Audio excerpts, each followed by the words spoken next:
The Blind Tony Story, Book 6, Chapter 6. The job at Seligman and Latz was a very challenging job doing insurance claim reconciliation. And I started at a pretty good salary, but it wasn't what I was making at the brokerage firms. But nevertheless, it was a good salary, and I was being earmarked for the fast lane. It wasn't long before I was being considered for the position of administrative assistant. However, it also wasn't long before I relapsed again, using drugs. The funny thing about addiction is you don't get to start over every time you relapse and you stop and start. You go back to the point where you last left off. That's why they say addiction is progressive. You don't get to start over again. There's no more going back to the start. It just keeps getting worse and worse and worse. I started stealing from the job. I started stealing from my sister Kim's apartment, and I started stealing from my own home. One time I saw Ravenisha's wedding ring on the dresser. And the funny thing is, when a dope fiend gets away with something once successfully, he's going to definitely do it again. I pawned her ring, but I pawned it to a drug dealer, not a pawn shop. And I got it back the first time, but I did it again. And this time when I went to get it back, the drug dealer was gone. I don't know whether he was in jail, changed locations, went back to his homeland. I don't know. But he was gone, and so was Ravenisha's wedding ring. My ring had already long been gone to addiction. I'll never forget Ravenisha's face when I told her what I had done. It was as if I had crossed some invisible line once again. But she continued to love me, and she continued to have faith in me that eventually I'd get it together. So we went out and bought new wedding rings, but this time we bought synthetic man-made rings, and they looked better than our original rings. Only a jeweler could tell. Eventually, I bought several of them and sold them to the drug dealers. They only cost $60 a piece, and I got at least $100 for them every time. But that hustle dried up, too. Eventually, I lost the job at Seligman and Latz. So we decided to try what is called in the rooms of Alcohol and Narcotics Anonymous, a geographical. I thought that if I went down to the country in North Carolina, I could stay away from drugs. So we decided that I would go down first and secure a place, a job, and then send for her and the kids. So I left for North Carolina. But the problem with a geographical is that wherever you go, you got to take yourself with you. and that doesn't change things. Okay. I moved to Apex, North Carolina, to my father's home, and I got a job working with my cousins who had their own maintenance business. I was buffing 3 supermarket floors every night. And the money was great. And I was able to send money home every weekend, call home every night. Life was good. My sister's husband had a sister who lived near Apex. And their son had recently gotten killed. And he had several cars that were still in the yard that they wanted to get rid of due to the memories attached to them. So I bought one of them. And I drove it home to see Ravenisha and the kids several times. But on one occasion, when I went home, I decided to leave that car there with them because Audi had died. And Ravenisha and the kids didn't have any transportation. And when I got back home, I bought another one of those cars that was in the yard. I also got a job at Lowe's department store. Life was good. I was able to get a house with a big backyard, an attic, a basement, and even a fantastic driveway. And because I worked at Lowe's department store, I was able to get the appliances pretty cheap. I had gotten a TV, a refrigerator, freezer, dryer, microwave. Life was good. But when I started calling home at night to talk to Ravenisha, she wasn't there. And when I finally did get to speak to her and asked her where she had been, she told me it was none of my business. And she also told me that she was pregnant, but not by me. Wow, my heart fell. And over the years, I had portrayed myself as the victim in this scenario, but I'm being totally honest this time. In this book, this is the first time I'm telling the truth. I was exercising selective amnesia when I told the story before. I always left out the part that when I left that car up there with Ravenisha and the kids, in the trunk of that car, there were love letters from another woman that I was seeing in North Carolina. I also left out the part that there were drug paraphernalia in the trunk of that car, including a syringe. I also left out the part that there were drugs in the trunk of that car, cocaine. So, I'm telling the truth now. The truth is out. Ravenisha was not the villain. I was the villain. She was the victim. And she had had enough.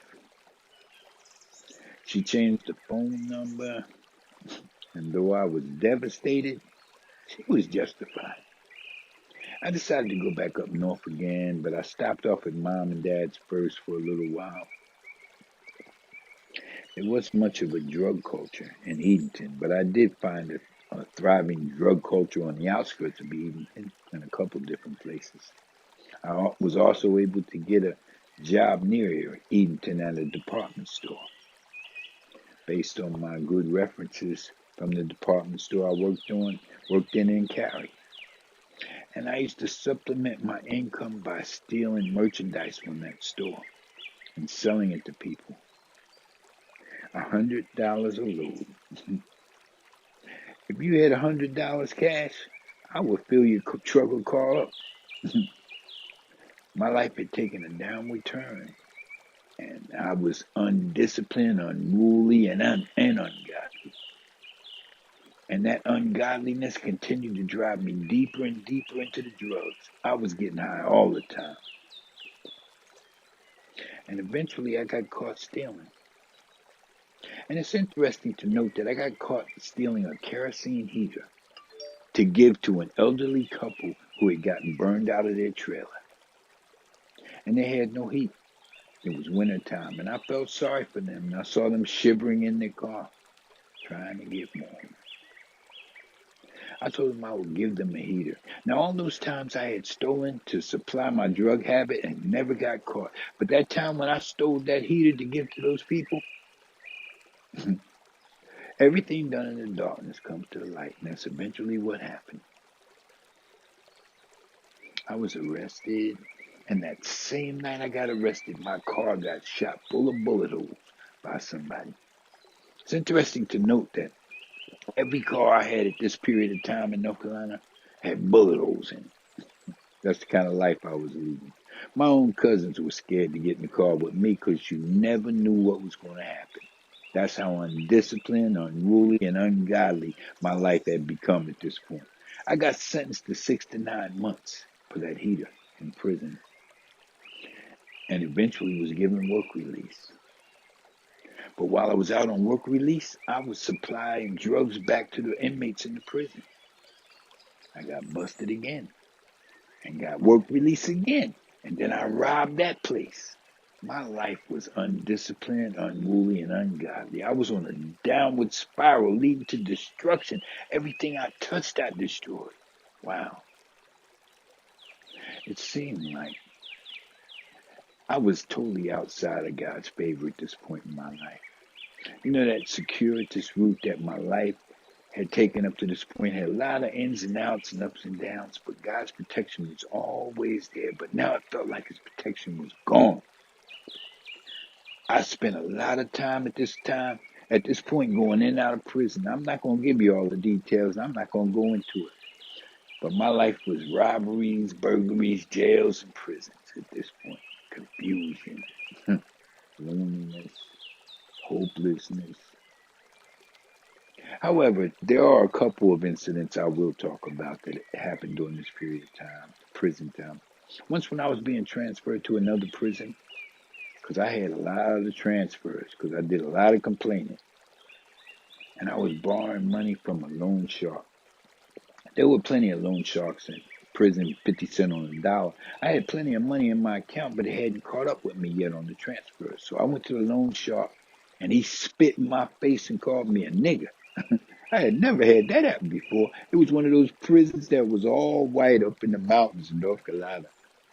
And they felt they could do anything they wanted to a black inmate. But anyway, that incident caused me to spend 3 months in the hole based on the fight that occurred afterwards.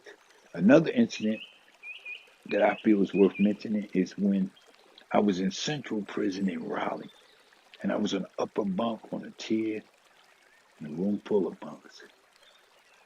Never forget it. And in the middle of the night, 4 guys came in, put a pillow over this guy's head, and beat him down. 2 of them held his arms, 2 of them held his legs. They ripped his pants off and they raped him. Oh, man. I was only 2 bunks away sleeping, but I wasn't sleeping. I was playing like I was asleep, but I'll never forget that. I was laying there thanking God it wasn't me. Wasn't no hero stuff that time. I played like I was asleep, just thanking God that it wasn't me. I can hear them raping him and him just whimpering. And in the morning when the lights came on and I saw him, his clothes was all torn and his blood was running down his neck, his legs, his face was all blue and puffy. They had beat him bad and they raped him terribly. Anyway, my life was on a series of ins and outs with the prison system. It seemed like as soon as I got out, I was headed right back again. Anyway, they had a drug program that they were starting called DART.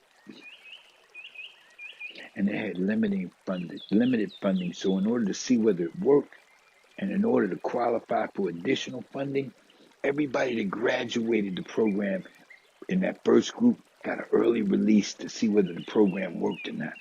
And I was selected to be part of that first group as an excellent candidate because all of my past arrests were drug related and all my problems were drug related. I was featured in the first DART newsletter. And as soon as I was released, I went back to familiar territory once again. I left North Carolina alone. I went back to Atlantic City, New Jersey. But this time, not to a hero's welcome anymore. Nonetheless, I did run into a lot of my old friends. North Road was still there. He was still shooting drugs. Now he had no veins left in his arms and legs. He was shooting drugs into the jugular vein in his neck and the big vein in his penis. Oh, man, that was horrific. Mm-mm-mm. A lot of times when you see stuff like that, you say to yourself, oh, I would never do that. And I'm sure there are a lot of people listening to this book who will say, I would never do half the things I already heard you say you did. But hold on to your seats and to your hats because the book is just getting started good. Anyway, I found out that it's good not to say what you will and will not do. I remember as scared as I was of needles all my life. I never thought I'd put a needle in my arm, but I did. I never, as much as families meant and support meant to me, I never thought I would steal from or lie to my family the way I did, but I did. I never say never anymore because we're fighting against spiritual wickedness in high places, and without God's help and intervention, you're liable to do anything. That's a fact. Satan's been doing this for over 6,000 years, and he got something for everybody. Drugs might not be your thing, but he got something for you. You can believe that. It's just not good to say that you won't never do something. I can see a lot of people saying, I would never do that. Anyway, that's what I said when I saw North Road shoot drugs in his penis, and his neck. And I thank God that I never did do that. But I did a lot of other things that were just as bad or worse, as you will see as you continue reading this book. Anyway, I was back in Atlantic City on comfortable territory, working in one of the casinos. In fact, my brother Mike had got me a job at a casino, and he was doing very well. And I ran into a lot of my old friends, but most of them were now full-blown dope fiends too. Wow. They were doing an excellent job of destroying themselves just like me. Gambling was in full bloom, and so was the drugs. High quality and low prices. In some places, it was like an open air supermarket in some places. I believe it was all part of the master plan to destroy the black community when gambling came. I took on a second job working at a motel. When I got off one job, I went to the other one, parking cars. The money was good, and I had no reason to maintain an outer facade anymore. Drugs was my whole life. Without Ravenisha and the kids, I was all in. Every car I parked, I robbed. And eventually I got fired. You could have saw that coming, but I couldn't see it. I was too blind to even see that at that point. And you remember that girl who said she was pregnant by me? Well, her name was Solara. And she found out that I was back in town. I had been her first love. I didn't know that. I had given her first joint, her first sniff of cocaine, her first shot of Courvoisier cognac, and her first baby too, Nisi, my daughter. Wow. I had denied her for so many years, but when I saw her for the first time, I knew instantly that she was mine. She was a mirror image of me. And all this time I had denied her. All I could do was cry. I tried to tell her how sorry I was. I told her the whole story, how everything had happened, and my reaction, and her mother's reaction. And then I told her how sorry I was, and I just cried, cried, cried. She grabbed me and kissed me and hugged me and said, "Don't cry, Daddy. Daddy, don't cry. We all make mistakes. It's not important what you did. It's important what you do now."